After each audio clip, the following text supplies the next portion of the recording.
नमस्कार सर्वांना. सर्वप्रथम श्री स्वामी समर्थ. जय जय स्वामी समर्थ.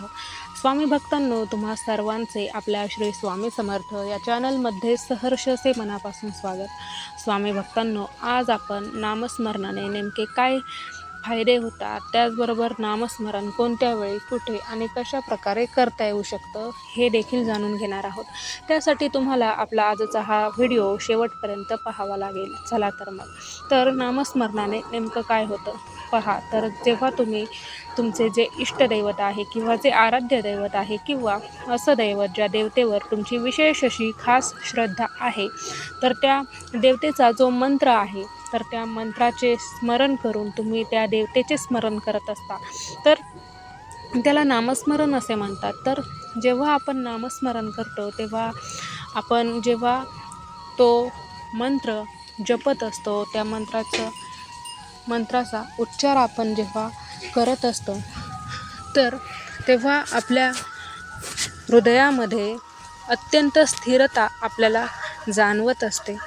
म्हणजेच की जेव्हा आपण समजा स्वामींचा मंत्र आहे श्री स्वामी समर्थ, श्री स्वामी समर्थ, जेव्हा आपण मंत्रोच्चार करत असतो तेव्हा आपल्याला आपल्या शरीरामध्ये स्पंदनही जाणवत असतात. त्यामुळे आपल्या शरीरामध्ये पॉझिटिव्हिटी संचारते. त्याचबरोबर नामस्मरणामुळे चित्तशुद्धी होते, म्हणजेच चित्त शुद्ध होतं. त्याचबरोबर अंतःकरण शुद्धीही होते. आपलं अंतःकरण अत्यंत स्वच्छ निर्मळ हे नामस्मरणाने होतं. त्याचबरोबर आपल्या माइंडमध्ये जे रात्रंदिवस कंट्रोलमध्ये नसणारे विचार असतात, म्हणजेच असे विचार आपल्या डोक्यातून संपतच नाही, मग कोणत्याही प्रकारचे असो, कसेही असो, तर ते विचार जेव्हा आपल्या डोक्यामध्ये रात्रंदिवस चालत असतात आणि ज्यामुळे आपल्याला खूप त्रास होत असतो, ते विचार पूर्णतः आपल्या आवाक्याबाहेरचे असतात, आपल्या कंट्रोलमध्ये नसतात. तर असे विचार जे रात्रंदिवस आपल्या डोक्यामध्ये चालू असतात, तर ते विचारही नामस्मरणाने कंट्रोलमध्ये येतात, आपल्या नियंत्रणामध्ये येतात. आणि जी आपली ओव्हर थिंकिंग होत असते, तर ती ओव्हर थिंकिंग नामस्मरणामुळे पूर्णतः थांबते. त्याचबरोबर दुसरं म्हणजे जेव्हा आपण सतत जो आपला मंत्र आहे, ज्या मंत्राचा आपण उच्चार करत असतो, ज्या देवतेचे आपण स्मरण करत असतो, तर त्या मंत्रामुळे, त्या नामस्मरणामुळे काय होतं की आपल्या आजूबाजूला आपल्याला पॉझिटिव्ह एनर्जी जाणवते, पॉझिटिव्ह स्पंदनं जाणवतात, पॉझिटिव्ह जे वाइब्स असतात, तर तेही आपल्याला यामुळे जाणवतात. आपल्या आजूबाजूला आपल्याला एक संरक्षक कवच जाणवतं, जे की या मंत्राच्या प्रभावाने आपल्या सभोवताली तयार झालेलं असतं. त्याचबरोबर स्वामी भक्तांना हेही लक्षात ठेवा की जेव्हा आपण श्री स्वामी समर्थ हा मंत्र जप करत असतो, नामस्मरण करत असतो या मंत्राचं, तेव्हा आपल्या आजूबाजूला आपल्याला पॉझिटिव्ह वाइब्स, पॉझिटिव्ह एनर्जी तर जाणवतेच, पण लक्षात ठेवा, जेव्हा आपण या मंत्राचे नामस्मरण करत असतो, हा मंत्र जपत असतो, तेव्हा आपल्या आजूबाजूला स्वामीही सूक्ष्म रूपामध्ये वावरत असतात. एवढी ताकद या नामस्मरणामध्ये असते. त्यामुळे नामस्मरण खूप फायद्याचे आहे, कारण त्याने जीवनामध्ये अनेक मोठे मोठे बदल होतात.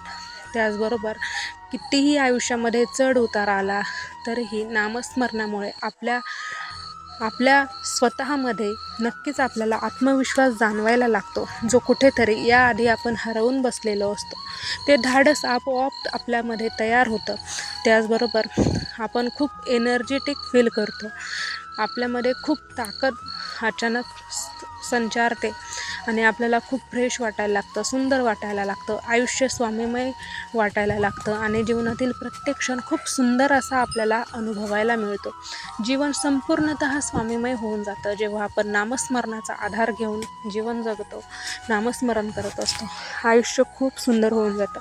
एवढे नामस्मरणाचे फायदे आहेत. आणि नामस्मरणाचे आणखी फायदे जाणून घ्यायचे असेल तर तुम्ही स्वतः नामस्मरण करून पहा. जेव्हा तुम्ही स्वतः नामस्मरण कराल तेव्हा नक्कीच तुम्हालाही एक्सपिरियन्स यायला लागतील, जे आपण शब्दातून व्यक्त करू शकत नाही. त्यासाठी नामस्मरण हा एकमात्र असा उपाय आहे, ज्यामुळे नक्कीच आयुष्य बदलून जाईल आणि आयुष्य बदलायलाही वेळ लागणार नाही. त्याचबरोबर आता दुसरा प्रश्न म्हणजे नामस्मरण कुठे, कोणत्या वेळी आणि कशा प्रकारे करता येऊ शकतं. तर पहा, नामस्मरण कुठेही करता येऊ शकतं. त्यासाठी कोणतंही बंधन नाही आहे. तुम्ही नामस्मरण कोणत्याही ठिकाणी कुठेही करू शकता. कारण नामस्मरण म्हणजेच एक मानसिक अशी साधना आहे, मानसिक सेवा आहे, जी आपण कुठेही करू शकतो. त्यासाठी कोणतंही बंधन नाही आहे, कसलंही बंधन नाही. आणि त्यासाठी कोणत्याही वेळेची विशेष अशा वेळेचीही गरज नाही आहे. तुम्ही कोणत्याही वेळी स्वामींचे नामस्मरण हे करू शकता. त्याचबरोबर तुम्ही कोणत्या ठिकाणी, म्हणजेच आता विशिष्ट असं आसनच घेऊन बसायचं का, किंवा आणखी काही नियम वगैरे आहेत का, तर नाही. आपण स्वामींपुढे बसून जो नामजप करत असतो, तर त्यासाठी तुमची असू शकते एखादी विशिष्ट वेळ जी तुम्ही ठरवलेली असते. पण जे तुम्ही अखंड नामस्मरण करत असता, तर त्यासाठी विशिष्ट वेळेचीच गरज आहे असं नाही. तुम्ही चालता, उठता, बसता, बोलता, खाता, पिता कोणत्याही वेळी, कुठेही, कधीही नामस्मरण करू शकता. ती एक मानसिक सेवा आहे, जी आपण कुठेही करू शकतो. त्यासाठी कोणतंही बंधन नाही आहे आणि कोणतेही नियम नाही आहेत, जसे की कोणतेही सोवळे ओवळे नाही आहेत. तर तुम्ही ती सेवा कुठेही करू शकता, कधीही करू शकता, कोणत्याही वेळी करू शकता. त्यासाठी कोणतेही बंधन नाही आहे. आता दुसरी नामजप सेवा ही आहे की तुम्ही जे स्वामींपुढे बसून माळेवर जप करत असता, मग ती रुद्राक्षाची असो, तुळशीची असो, किंवा जी तुमच्या घरात कायमची नामजपाची माळ असेल तर त्याने तुम्ही जप जेव्हा नामस्मरण करता, तर त्यासाठी तुमची विशिष्ट वेळही असू शकते की तुम्ही एखादी वेळ ठरवलेली आहे आणि त्याच वेळी तुम्ही स्वामींपुढे बसून नामजप करता. तर तेही आहेच, तेही तुम्ही करू शकता. पण आजच्या या धावपळीच्या युगामध्ये जेव्हा आपल्याला आपल्या कामामधून टाईम मिळत नाही आणि टाईम काढताही येत नाही, तर तेव्हा आपण आपलं जे काही रोजचं काम आहे, तर त्या कामामध्ये चालता, उठता, बसता, खाता, पिता आपण श्री स्वामी समर्थ हा मंत्र जप जो आहे, तर तो करू शकतो. आणि खरंच याचे खूप सारे फायदे आहेत. जेव्हा आपण स्वतः करतो तेव्हा आपल्याला एक्सपिरियन्स येतो. तर त्यासाठी तुम्ही नामस्मरण नक्की करा. त्याचबरोबर दुसरी गोष्ट म्हणजे सर्वप्रथम लक्षात घ्या की नामस्मरणाला कोणतंही बंधन नाही आहे, कारण ती मानसिक सेवा आहे, हे लक्षात ठेवा. त्याचबरोबर दुसरी गोष्ट म्हणजे आपण कुठेही नामस्मरण करू शकतो, कोणत्याही वेळी करू शकतो. नामस्मरणाला बंधन नाही, नियम नाहीत.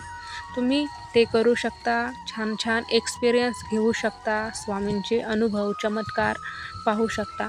जीवनामध्ये जेव्हा पण तुम्हाला खूप सारे चमत्कार पाहायचे असतील, तेव्हा तुम्ही नामजप या साधनेत या. ही साधना अत्यंत सरळ, सोपी आणि साधीसुधी सेवा आहे, पण त्याचे फळ हे खूप म्हणजे खूप मोठे स्वामी देतात. कारण स्वामींची ही खूप आवडती सेवा आहे नामजपाची. कारण जेव्हा स्वामी अक्कलकोटमध्ये सगुण रूपामध्ये होते, तेव्हा स्वामींनी स्वतः त्यांचे जे लाडके भक्त होते बाळप्पा महाराज, त्यांना सांगितले होते की तू 1.25 लाख जप माझा कर, म्हणजे जो श्री स्वामी समर्थ हा मंत्र आहे, तर त्या मंत्राचा तू जप कर. तेव्हा जेव्हा बाळप्पा महाराजांनी तो जप पूर्ण केला, तेव्हा स्वतः स्वामींनी त्या जपाचा हिशोब घेतलेला होता. स्वामींची खूप म्हणजे खूप आवडती सेवा आहे. अगदी साधी, सरळ आणि सोपी सेवा आहे, पण खूप सुंदर सेवा आहे आणि खूप फलदायी सेवा आहे. आजच्या या धावपळीच्या युगात प्रत्येकालाच एका जागी बसून साधना करायला, सेवा करायला जमत नाही. तर त्यांच्यासाठी सर्वात उत्तम अशी सेवा म्हणजे नामस्मरणाची सेवा आहे. त्यासाठी कोणतेही बंधन नाही आहे, कोणतेही नियम लागू होत नाही आहेत. अत्यंत साध्या, सरळ, सोप्या सेवेने ही तुम्ही स्वामींना प्रसन्न करू शकता, तुमच्या मनोकामना पूर्ण करू शकता आणि त्यासाठी ही सेवा अतिशय उत्तम आहे. तर अशा प्रकारची ही नामजपाची सेवा खरंच खूप सुंदर आणि फलदायी आहे. स्वामींची आवडती सेवा आहे.